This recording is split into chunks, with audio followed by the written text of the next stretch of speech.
Bonjour à tous, bienvenue. Aujourd'hui une vidéo spéciale avec le titre Sécheresse. Vous entendez beaucoup parler de la sécheresse en France. Donc sécheresse et manipulation. Donc j'invite Pierrick Berthou, que vous connaissez bien, agriculteur, producteur de lait dans le Finistère, dans le 29. Donc il va nous parler du problème de l'eau. On en a déjà parlé, mais là comme c'est un thème d'actualité et qui se dit beaucoup d'informations sur l'eau et que certains responsables professionnels et politiques réclament de toute urgence une politique de l'eau avec la multiplication par deux ou par trois des réserves qu'on a, de copier sur l'Espagne, c'est-à-dire de tout de suite agrandir nos plans d'eau ou refaire des plans d'eau. Nous, on pense qu'il y a besoin d'irriguer, mais il y a besoin d'une réflexion en profondeur. À toi, Pierrick. Oui, donc bonjour tout le monde. Et effectivement, le but de faire cette vidéo, c'est de sortir un peu de l'émotion. Parce que là, on est dans l'émotion, la température monte, les incendies, tout se prépare. Oui. Donc, je vais essayer de recadrer un peu le débat pour essayer de comprendre ce qui se passe et ce qu'il y a derrière tout ça. Donc, parce qu'on entend de tout, dans tous les sens, ça part dans tous les sens. Et il faut juste garder un peu raison et pour mettre un plan sur la table, donc un plan de gestion d'eau. Alors, j'entends parler de consommation d'eau, de tout ce qu'on veut. Bon, d'abord, l'eau, on ne la consomme pas. J'ai plusieurs fois dit qu'on ne consomme pas, on l'utilise. La notion est totalement différente et très importante. Alors, j'entends dire aussi qu'il faut planter des arbres, planter des arbres, planter des arbres. Oui, très bien. C'est un élément important. Mais en fait, le départ de tout ça, c'est l'eau. Donc, cet hiver, la France, donc entre le 1er janvier et le 15 février, grosso modo, la France a reçu à peu près aux environs, selon les endroits, entre 80 et 100 milliards de litres d'eau. On reçoit annuellement, à la louche, dans les 175 milliards de litres d'eau disponibles, hein. On en reçoit plus, mais ça repart aussitôt par évaporation. Donc, il nous reste à peu près 175 milliards d'eau par an, de litres d'eau. Donc, entre le 1er janvier et le 15 février, on a un mois et demi, à peu près. Tout ça, c'est pas. On a reçu entre 80 et 100 milliards de litres d'eau selon les territoires français. Ouais. Et aujourd'hui, on en manque. Oui. Alors, on peut mettre en parallèle les besoins d'eau pour l'économie. Parce que c'est ça qui est important. En fait, on a besoin annuellement, la France, pour les familles, les collectivités, pour l'industrie, le commerce, l'artisanat et un petit peu pour l'agriculture, abreuvement des animaux et autres. On a besoin en France de 5 à 6 milliards de litres d'eau. Je vais schématiser ça. Donc, tu vois, c'est peu, hein. C'est peu. Pour schématiser, ça veut dire que si toute la quantité d'eau qui tombe sur la France représentait un litre d'eau, les besoins qu'on a tiendraient dans un dé à coudre d'eau. Ça- on voit, c'est rien, en fait. Non, non, c'est rien. On- c'est vraiment rien. Et pourtant, on trouve le moyen d'en manquer. Donc le Oui. problème, il est ailleurs. Le problème, c'est qu'on perd cette eau, pour ne pas dire on la jette. Toute l'eau qui est tombée cet hiver, on l'a jetée. Et on se retrouve, à partir du mois d'avril, eh ben, on commençait à avoir un déficit d'eau qui s'est aggravé en mai, qui a perduré en juin, et on se retrouve aujourd'hui totalement démunis et on n'a pas d'eau. Donc nos élus vont se retrouver dans une situation de catastrophe, ouais, on va dire périlleuse pour commencer, et ils vont devoir prendre une décision. Et la seule décision qu'ils vont prendre, c'est la restriction d'eau. Oui. Hein, on est d'accord? Et c'est la pire, en fait. En fait, c'est la pire qu'ils puissent prendre. Mais ils n'ont pas d'autre choix, en fait. Non. C'est la pire qu'ils vont devoir prendre. Pourquoi? Parce qu'en fait, en faisant une restriction d'eau, on va aggraver la sécheresse. Donc, les plantes qui sont déjà en stress hydrique vont dessécher. Du coup, Oui. la température va monter, Oui. d'où les canicules. C'est comme ça qu'on crée une canicule. puisque c'est bien par l'évaporation et l'évapotranspiration que la chaleur s'évacue. S'il n'y a pas d'eau, il n'y a pas d'évacuation de chaleur, donc la température monte. On est bien d'accord? Et là, quand on va se retrouver dans cette situation-là, eh ben, une étincelle, et c'est l'incendie qui va arriver. C'est exactement ce à quoi on assiste. D'accord? On se retrouve dans la même situation que l'été 2022, mais avec un mois d'avance, un mois et demi d'avance. Ouais, c'est ça. Hein? Et pourtant, on a eu de l'eau cet hiver. Donc, le problème il est là. Mais on va me dire, donc, alors aujourd'hui, pour être bien, il faudrait remettre de l'eau sur les terrains agricoles pour relancer le cycle de l'eau, afin de sauver les cultures, relancer l'évaporation, relancer l'évapotranspiration et faire revenir les pluies. C'est l'inverse qu'on va faire. Donc, on va aggraver la situation. C'est aussi simple que ça. Ouais. Il ne faut pas oublier, et ça, c'était l'hydrologue suédoise, pardon, Malin Falkenmark, qui a théorisé et qui disait que 60 à 70% des pluies, de nos pluies, viennent du continent. C'est pour ça que parfois on dit que c'est la végétation qui fait le climat et pas l'inverse. Ah oui, Donc la végétation verte, évaporation, évapotranspiration, est essentielle dans le cycle de l'eau, dans l'évacuation de la température et dans le retour des pluies. J'ai envie de dire la fabrication des pluies. En fait, c'est par la végétation verte, plantes, cultures vertes, auxquelles on apporte de l'eau ou qui trouvent de l'eau à disposition, que l'on va évacuer la température, donc baisser la chaleur et refabriquer la pluie. 60 à 70% de nos pluies viennent du continent même. Croire que toute la pluie vient de l'océan, c'est faux. Ce n'est que 30%. Donc ça, c'est absolument essentiel à comprendre.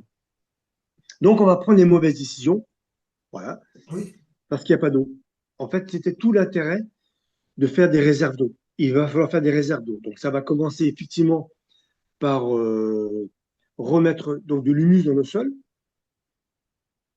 donc d'où le rôle de l'élevage avec les prairies, on est bien d'accord. Il va falloir aussi faire appel à l'agroforesterie pour avoir ce rôle de climatiseur, parce qu'un arbre, alors, on entend tous ça, hein, il faut planter des arbres, il faut planter des arbres pour climatiser. Sauf que si l'arbre, il n'a pas d'eau, il ne peut pas prélever, il ne peut pas évapotranspirer, Non, donc son rôle de climatiseur, il ne peut pas le faire. non. Donc ça veut dire que avant de planter des arbres, il faut faire en sorte qu'on ait de l'eau dans le sol. Et il faut être en mesure d'apporter de l'eau dans le sol pour la végétation. C'est ça que ça veut dire. Donc, la première chose à faire, c'est mettre de l'eau dans un sol. Euh, je vais juste faire une petite parenthèse. En permaculture, les adeptes de la permaculture, moi j'adore ça, hein. Les adeptes de la permaculture, le premier principe qu'ils mettent en place, c'est avoir de l'eau à disposition. Gérer l'eau. Donc ça, et là, pourquoi? C'est juste pour ça, c'est pour sauver les cultures et remettre en route la pompe à eau. Voilà, là, je referme la parenthèse. Donc, il va falloir faire ce principe-là. Donc, c'est tout le modèle agricole qu'il va falloir repenser et repenser notre façon de gérer l'eau. Alors en Parce que, grande culture, quand tu dis ramener de l'eau dans les sols, en oui, grande culture, dans les grandes parcelles, comment on peut ramener l'eau? voilà. Donc, ça veut dire qu'il faut avoir d'abord garder l'eau qui tombe. Donc, ça passe effectivement par un sol riche en matière organique.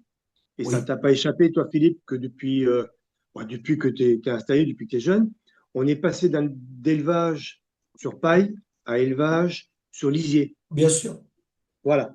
Donc ça participe aussi, ça participe grandement à la pauvreté ou l'appauvrissement de nos sols en matière organique. Donc il y a ça. Ça veut dire aussi qu'il va falloir retravailler sur les pentes, retravailler pour éviter que l'eau parte directement à la rivière. Donc, retravailler sur les pentes. Ça veut dire qu'il va falloir mettre des tranchées en travers des pentes, des tranchées d'infiltration, enfin d'abord de récupération, mais qui seront aussi des tranchées d'infiltration d'eau et planter le long de ces tranchées d'eau pour que les arbres aient de l'eau en permanence. Ces tranchées vont aussi servir, lorsqu'il y aura des pluies d'orage, à récupérer cette eau, la stabiliser et lui laisser le temps de s'infiltrer. Parce qu'il faut savoir une chose, c'est que s'il pleut là en ce moment, l'eau va tomber, la pluie va tomber sur un sol chaud. Chaud. Or, chaud, hein, très chaud. Or, en physique, c'est une loi physique, c'est comme ça. Un sol chaud qui reçoit une pluie plus froide qu'elle, ou si tu préfères l'inverse, une pluie qui tombe sur un sol chaud ne peut pas rentrer. Elle ne peut pas rentrer. C'est une loi physique, donc elle ruisselle. Tu vois? Oui, Donc, avoir, eh oui, ça veut dire que le simple apport d'eau ne règle pas les problèmes. Du coup, quand il y a une pluie orageuse qui tombe en plein été, là, sur un sol chaud, l'eau ne rentre pas dans le sol parce qu'elle ne peut pas. C'est une loi physique. Donc, elle ruisselle. Et c'est comme ça qu'on crée des torrents de boue, ah parce que oui, l'eau, voilà, en ruisselant, l'eau entraîne tous les, entraîne de la matière organique, entraîne des particules fines de limon et d'argile. En fait, ça se termine en torrent de boue. Donc, on assiste à une déstructuration du sol en plusieurs fois. Et en fait, c'est la désertification de le sol qu'on met en place, hein. C'est aussi simple que ça. Donc, c'est tout ce schéma agricole qu'il va falloir repenser et retravailler. Donc, quand tu parles souvent, toi, Philippe, de retravailler le modèle agricole, c'est ça. C'est ça aussi. Ça en fait partie. Ça en fait partie. Parce que si on n'est pas capable de sauver nos sols, ça va mal se terminer ah pour oui. nous. Donc, ça veut dire que dans nos sols, il va falloir absolument apprendre à gérer l'eau. Donc, ça va passer aussi, donc je parle de trancher en travers des pentes. Ça veut dire qu'il va falloir aussi créer des mares, des lacs et des étangs. Alors, je sais que ça fait bondir certaines personnes. Et là, on va arriver, sur ce qu'on disait tout à l'heure, sur j'ai envie de dire, la dichotomie qu'il peut y avoir entre la position de certains mouvements écolos, pas tous, Oui, et la FNSEA, la loi du plan et autres. oui, Hein? Ce que je veux dire, c'est que la loi du plan qui veut. Alors, tout ce qui est réserve d'eau, pourquoi pas, mais il ne faut pas les faire n'importe comment. Les méga-bassines, moi, ça me pose problème. Il y a des problèmes derrière ça. Le seul avantage que je vois dans les méga-bassines, c'est qu'au moins, ça remet de l'eau sur le terrain. Donc, ça peut sauver les cultures, c'est très bien. Ça favorise l'évaporation et l'évapotranspiration. Point barre. Ça ne va pas plus loin. Mais c'est l'accès, on est en train de, comment dirais-je, de codifier l'accès à l'eau. oui. Tu as de l'argent, tu as droit à l'eau, donc tu as droit de travailler, tu as droit de vivre.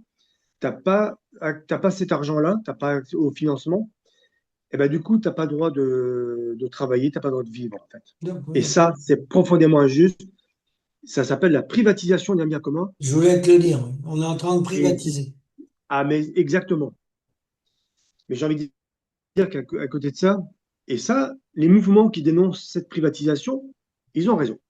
A contrario, il y a pire encore, c'est le fait de laisser l'eau couler. Certains, c'est de l'idéologie, notamment en Bretagne. On a des mouvements écolos qui disent mais il faut laisser l'eau couler, ça s'appelle le libre cours, entre autres, et il faut laisser l'eau couler. En fait, chacun sait que quand on laisse l'eau couler, eh ben, elle coule, et de plus en plus vite. Oui, Et c'est ainsi qu'on crée des inondations, bien sûr. qu'on vide, eh ben, bien sûr. Et par la même action, une fois qu'il ne pleut plus, on est en train de créer la sécheresse parce que l'eau repart très vite. Enfin, la même action a deux conséquences, quoi. Inondation et sécheresse. C'est marrant, c'est exactement ce qu'on a vécu cette année. Avec cette fin d'hiver, des inondations en pagaille, et maintenant la sécheresse. Et c'est donc un problème d'eau, de gestion d'eau. Donc il va falloir apprendre à gérer l'eau. Ça veut dire à ralentir son flux par tous les moyens possibles, à la stocker et à la remettre sur nos sols en période sèche. En fait, c'est en période sèche qu'il faut remettre de l'eau sur nos sols agricoles pour sauver les cultures, relancer l'évaporation, relancer l'évapotranspiration et faire revenir les pluies. J'entends trop souvent, je lis Là, récemment, il y a un article encore qui est passé dans l'Ouest France où un leader de mouvement ouais, écolo, j'ai du mal à dire ça, vient de nous dire qu'il y a trop d'eau qui est perdue par évaporation. C'est totalement scandaleux. C'est totalement scandaleux de dire ça en 2026, que qu'on perd de l'eau par évaporation. C'est un non-sens scientifique, c'est scandaleux. Si on ne laisse pas l'eau s'évaporer ou s'évapotranspirer, on n'aura pas de pluie en retour. En fait, c'est la même chose qui se passe sur les océans. Le départ de la pluie des océans, c'est bien l'évaporation. Donc, il faut, mais pour qu'il y ait l'eau s'évapore, il faut qu'il y en ait à disposition. Voilà. Donc, je reviens sur ce que j'ai dit au début. Si on met toute l'eau qu'on reçoit dans- en image, hein, Oui, dans un litre d'eau, nos besoins correspondent à un dé à coudre, guère plus. Donc, c'est totalement dérisoire. Donc, oui, dire qu'on a de gros besoins en eau, c'est faux. Voilà, c'est faux. Que ce soit l'agriculture, les familles, c'est totalement faux. Faux. C'est là qu'il y a la manipulation. Donc, au contraire, c'est aujourd'hui qu'il faudrait arroser pour relancer tout ça. Donc, ce qui va se passer à moyen terme, et c'est là que je veux parler quand on parle de manipulation, confusion, manipulation, ce qui va se passer, c'est on voit les marchands d'eau, je ne vais pas citer de nom, on s'en fout, qui sont en train de se frotter les mains parce qu'ils voient déjà les lingots d'or qui vont tomber. Eux, leur mission, et ils n'auront aucun mal à le faire, c'est de stocker 5-6 milliards de litres d'eau, oui, et qui vont, sur les 175 milliards qu'on a à notre disposition de l'année, il va leur suffire de stocker les 4-5 milliards et ils vont revendre ça très cher. Très, très cher. Donc, ils vont gagner énormément d'argent. Tu vois? subventionné par l'État en plus. Ah, bah voilà, allons-y, subventionné par l'État. Mais bien sûr, on va voir aussi les prix d'assurance qui vont grimper. Oui, Voilà. Donc, les assurances, jackpot. On va voir aussi les semenciers qui vont gagner de l'argent par les NGT, ou si tu préfères, les OGM qui vont nous être imposés. Parce que là encore, on est dans l'émotion. On va nous faire croire que les OGM auront besoin de moins d'eau. En fait, on va assister à la privatisation d'un côté du vivant par les OGM. Donc, ils vont s'accaparer les semences, mais en même temps, ils vont aggraver le système parce que, comme vous avez bien compris, tout le monde comprend bien, si une plante prélève moins d'eau, il y aura aussi moins d'évapotranspiration, donc il y aura moins d'évacuation de chaleur. c'est ça. Leur idée, c'est de mettre en place des OGM pour privatiser, et en même temps, ils vont aggraver le problème. Donc, ça va encore justifier l'utilisation d'OGM.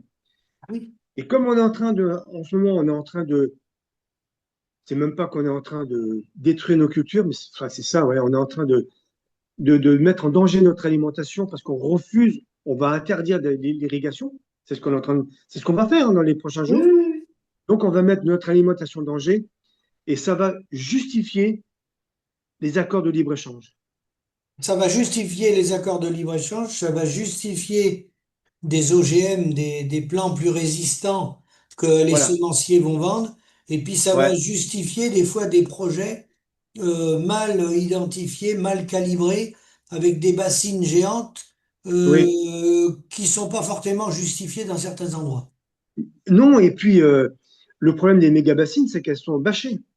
Donc, Oui, il n'y a pas d'infiltration d'eau. Tu vois? Ça, c'est un des problèmes. Et puis, leur forme fait que l'eau, elle meurt. Parce que, en fait, pour qu'une eau vive, il faut qu'elle circule. Donc, il y a toute une conception à revoir. D'où l'intérêt des mares, des lacs et des étangs. C'est deux choses bien différentes. Donc, à côté des ruisseaux à et des côté des rivières. ruisseaux, sous nos fermes, en haut des pentes, en cours de pente, il faut absolument retravailler ça. Donc, il va falloir effectivement travailler là-dessus, mais on va devoir se battre, prendre à bras le corps le problème pour imposer cette vision. Parce que les deux visions qu'on nous impose aujourd'hui, et on est pour, on est contre, on est dans un débat radicalisé, c'est soit les bassines à côté ou soit laisser l'eau couler. Les deux sont à bannir, en fait. Il n'y a pas de juste milieu alors que la vérité est quelque part entre les deux, en Quelque fait. part entre les deux. Oui. Et donc, si on avait une vraie gestion d'eau bien faite, bien ordonnée, bien organisée, on aurait besoin de très peu d'irrigation. Il faut juste le savoir. Très peu d'irrigation parce qu'on aurait de l'eau en permanence et on aurait de l'eau à disposition pour tout le monde. Oui, en Donc, remettant des petites mares comme on avait autrefois, dans les ouais, exploitations, il y avait plein de, sans qu'on pompe dedans, mais des petites mares ou des petits étangs qui oui, gardaient la fraîcheur. qui garde la fraîcheur et qui favorise l'infiltration. Donc, au fur et à mesure qu'un sol perdait son eau par ruissellement, par prélèvement des plantes, hein, et ben, c'était à nouveau alimenté par cette mare ou cet étang et ce lac.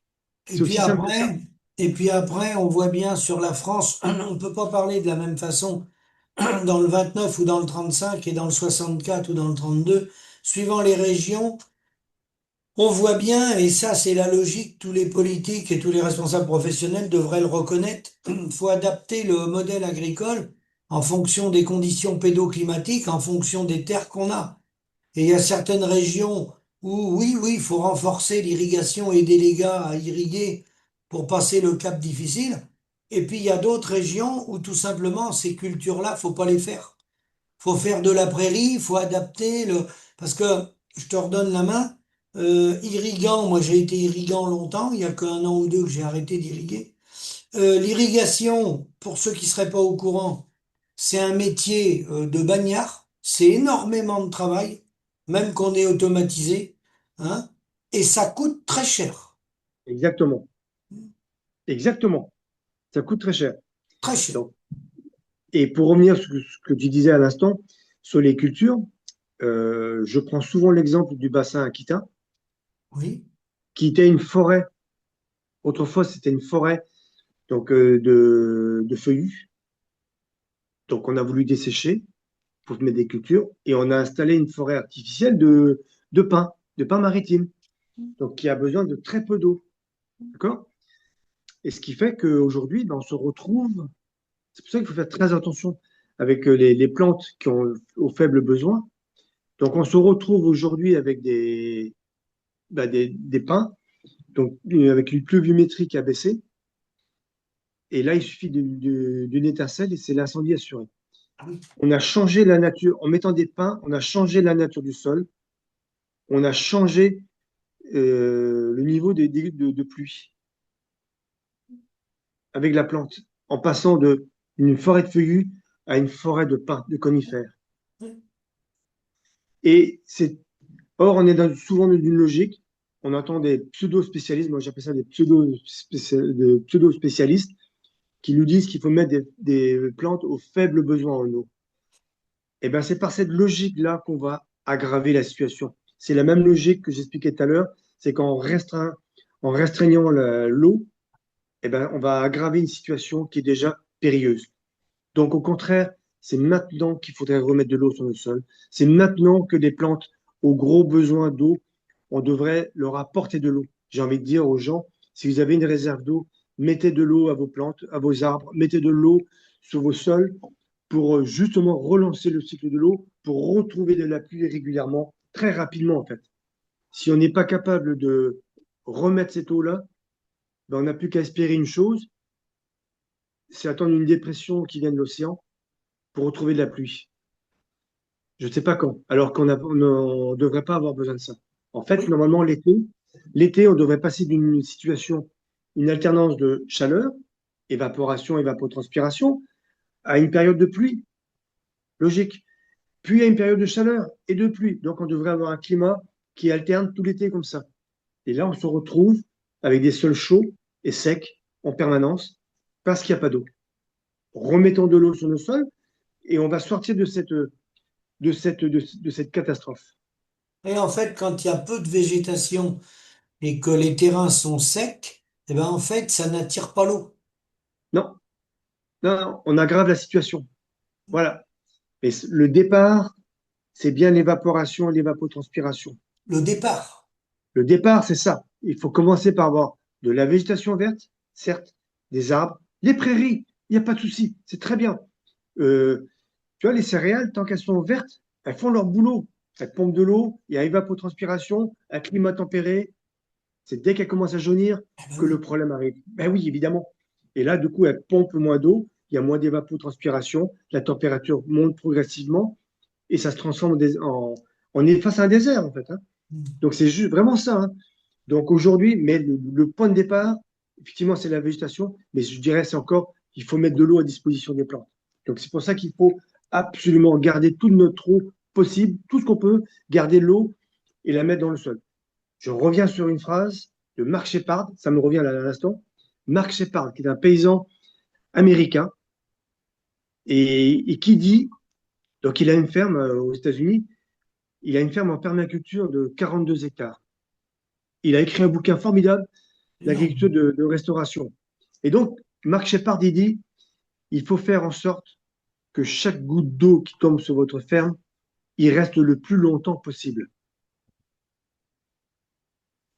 Si on est capable d'appliquer cette phrase, eh ben, on est capable de faire face aux sécheresses, aux canicules, aux incendies. Un sol qui est humide ne brûle pas. On est bien d'accord. Un sol qui est humide ne brûle pas. Un arbre qui est rempli d'eau normalement, Ah non? il ne brûle pas face à un incendie non plus. Donc c'est juste ça qu'il faut bien comprendre. Et on Pour, peut faire tous les discours qu'on veut, mais ça passe par là en fait. pour ça, Donc faut un taux d'humus minimum. oui, ah, mais il faut enrichir le sol en matière organique, hein. Ça, il n'y a pas de souci là-dessus, hein. Tu prêches un convaincu, là, je peux te dire. Donc ça, et apprendre à gérer notre eau différemment. Et remettre des prairies, et remettre des arbres. Donc ça va passer par l'agroforesterie, l'élevage, la polyculture élevage répartie sur tout le territoire. Et ça passera, le point de départ, c'est une vraie gestion de l'eau. Il va falloir arrêter de balancer notre eau. Voilà. C'est à peu près ça que je voulais dire aujourd'hui, c'est qu'il y a des sources d'espoir, mais il faut sortir de l'émotion et balancer tout et n'importe quoi. Donc ça veut dire que dans les grandes parcelles, ceux qui sont en grande culture, les céréaliers dans les grandes plaines, faudrait qu'ils repassent avec de l'agroforesterie, replanter des haies dans les linéaires pour pas gêner le matériel, et Oui. puis Remettre des mares et des lacs. hein, Remettre des mares et des lacs. des petites mares et des lacs dans leur exploitation, Oui. dans les zones les plus basses. Pas forcément. Pas Pas forcément, forcément. pas Non, forcément. mais non, pas forcément. Parce que si tu mets à mi-pente, par exemple, si tu fais une Oui, réserve d'eau à mi-pente, eh ben, par gravité, la partie qui est en dessous va être hydratée, si tu veux, par l'eau qui est un peu en hauteur. Tu vois? Si tu mets toute l'eau en bas, comment on fait la partie haute? oui, Elle oui, peut pas. oui, Donc, oui. il faut, donc, d'où le but aussi des tranchées d'infiltration au travers des pentes, des tranchées Donc, de récupération d'eau. dans les grandes plaines céréalières, s'ils remettaient des petites mares ou des petits plans d'eau, en fait, ça serait pas une perte au niveau de leur exploitation. C'est pas la surface que ça leur prendrait. Par contre, ça ramènerait, avec des arbres, ça ramènerait beaucoup plus de fraîcheur. Ça ramène la fraîcheur. Donc, du coup, ils gagneraient même en rendement parce qu'ils auraient des plantes qui seraient correctement approvisionnées en eau. Ça ferait baisser la température, donc le coût de chaud, ce qu'on appelle les chaudages, il y aurait beaucoup moins de risques. Ouais. Et si tu as des arbres et tu as aussi une biodiversité, tu pourrais faire appel à moins d'intrants. Alors, ils vont te répondre, Pierrick, je me fais l'avocat du diable, ils Tu as vont bien raison. répondre s'ils plantent des rangées d'arbres, que comme tu le sais, auprès des arbres de chaque côté, les Oui, récoltes sont moins bonnes parce que l'arbre, il oui, pompe tout. oui, c'est vrai. Ça s'entend. Sauf que ça aussi, ça traduit une méconnaissance de la haie et de Tu l'arbre. vois? Effectivement, ce que tu perds dans les 10 premiers mètres, ça se voit. Oui, Ce que tu gagnes sur sur les 100 mètres à côté, ça se voit pas. ça se voit pas à l'œil nu. Mais pourtant, ça se mesure. Et je peux te dire qu'il y a des études qui ont été menées depuis très longtemps. On sait très bien que l'impact d'une haie, c'est 10 à 15 fois la hauteur de la haie, latéralement, d'un côté comme de l'autre, hein. Donc, tu as une rangée d'arbres qui fait 5 mètres de haut, tu as un effet bénéfique sur 50, allez, grosso modo, entre 50 et 100 mètres, un effet bénéfique. Et puis là, on parle de l'eau, baisse des températures, évapotranspiration, le Voilà. rôle que jouent les haies, et on a oublié, on aura oublié un phénomène majeur, le vent. Quand il y a des Oui, tempêtes, si tu as des bonnes haies, ça fait pas de mal d'avoir des bonnes haies, hein. non, mais non, tu crées même un microclimat, du coup. Et au moment des coups de froid, des coups de gelée, tu peux peut-être apprécier d'avoir quelques degrés de plus qui vont éviter les dégâts. Oui, avec les haies. Oui, avec les... Exactement. Oui.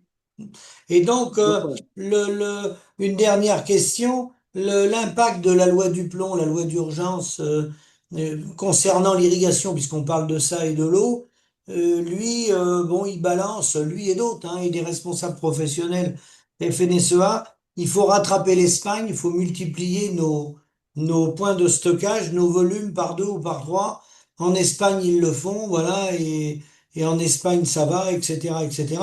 Alors, je précise, et je te redonne la parole, que irrigation n'est pas égale à revenu final, hein. C'est pas parce qu'on irrigue qu'on a une meilleure marge nette sur le bilan comptable.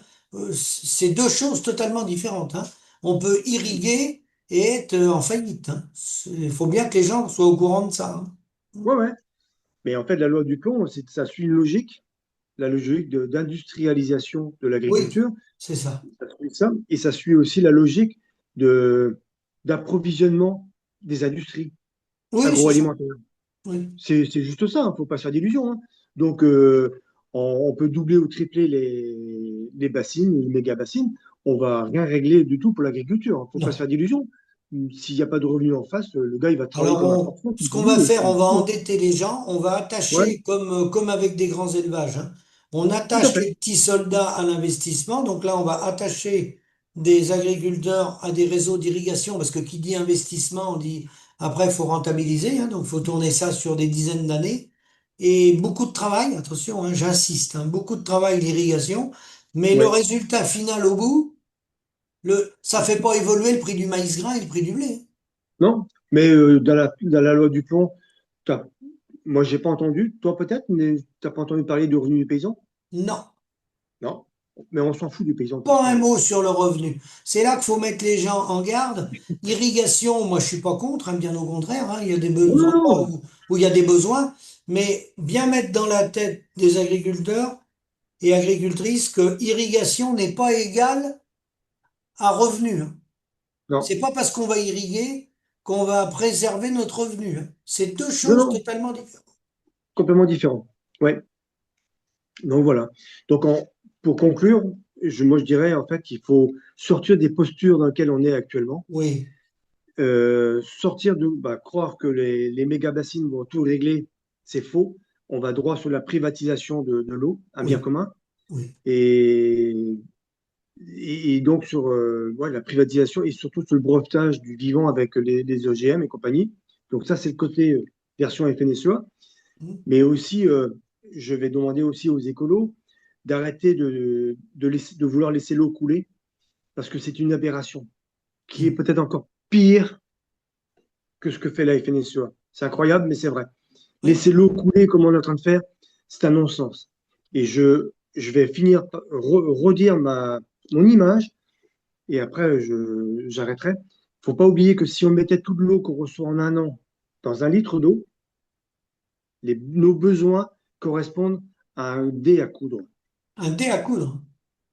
C'est, c'est-à-dire que si tu prends ton litre d'eau, tu remplis un dé à coudre, en fait, tu vois pas la différence. Tu vois rien, en fait. Donc, ça correspond à 2,5%, 3% de la quantité d'eau qu'on reçoit. Et on nous demande de réduire. C'est pas sérieux, en fait. Donc, il va falloir vraiment sortir de ce dogme, de cette Oui, oui. idéologie qu'il faut laisser l'eau couler. En fait, c'est comme ça qu'on est en train de vider nos bassins versants, qu'on est en train de vider nos terres, qu'on est en train d'assécher. Et c'est ce à quoi on assiste, hein. Et donc, la température monte, les catastrophes qu'on est en train de vivre proviennent entre autres de là. Donc, il faut sortir de cette posture, je suis pour, je suis contre. En fait, la vérité, elle est quelque part entre les deux. Donc, il ne faut pas avoir peur de garder de l'eau, il ne faut pas avoir peur de remettre de l'eau sur le terrain quand on en a besoin. Et au contraire, il va falloir le faire pour sauver la végétation et relancer le cycle de l'eau. Ça passe par là. Voilà, c'est ce que je voulais dire aujourd'hui. Donc Je sais merci pas si tu as Pierrick, hein. remarqué. Donc merci Ouais. beaucoup. Donc conclusion, oui, il faut pas laisser l'eau partir. Refaire comme Non. on avait autrefois des petits plans d'eau, des petites mares, même si on pompe pas dedans, mais on le voit bien. Moi, c'est le Oui, cas chez oui, moi, bon, ben, parce que c'est historique. Mon père avait des mares partout, donc c'est vrai que j'ai des mares partout dans toutes mes prairies. Elle était là, hein, donc je les ai pas bouchées, je les ai mais t'as gardées. raison. Bon, mais c'est vrai que ça crée une humidité autour et tout. Et puis après, ce qu'on peut dire d'une façon générale, c'est que l'irrigation, bah, il y en a besoin, hein, évidemment. Par contre, arroser en grande culture, faut revenir avec des fermes de taille familiale. Oui, Arroser en grande culture des centaines et des centaines d'hectares, ça on l'a pas dit, mais je vais le dire, pour aller sur les marchés mondiaux en maïs grain et en blé, on n'y arrivera pas, les gars. Vous allez de toute façon, on investir n'y dans arrivera pas. l'irrigation, vous allez vous user au boulot, hein, et vous ne pourrez pas produire au prix des Ukrainiens, des Russes ou des Néo-Zélandais.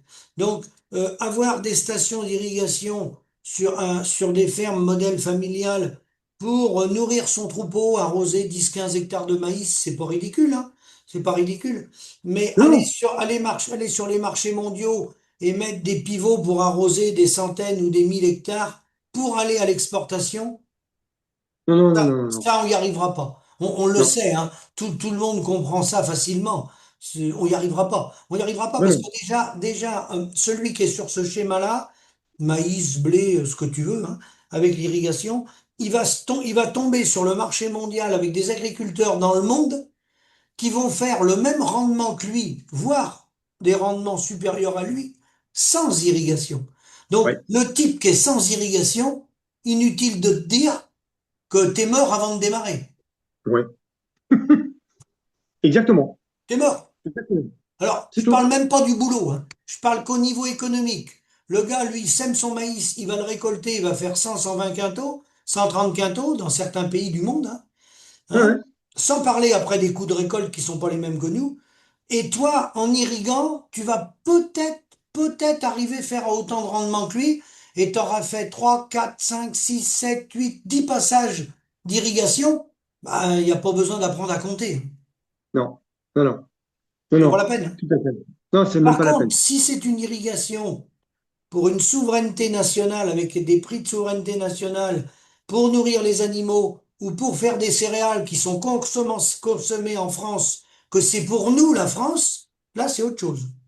C'est autre chose. Tout à fait. Là, c'est une sécurité alimentaire qu'on est en train de mettre en C'est autre place. chose. Là, ça C'est va tout à dans fait le bon autre chose. sens. Ça va dans le Oui, bon tout à fait. sens. Oui. Oui, oui. Mais pour tout, hein, ça va dans le bon sens pour la sécurité alimentaire et ça va dans le bon sens pour le climat aussi. Climat et puis garder nos emplois chez nous. Bah, évidemment. Ouais. Évidemment. Eh ben, écoute, Pierrick, merci. C'était ton mot de la fin?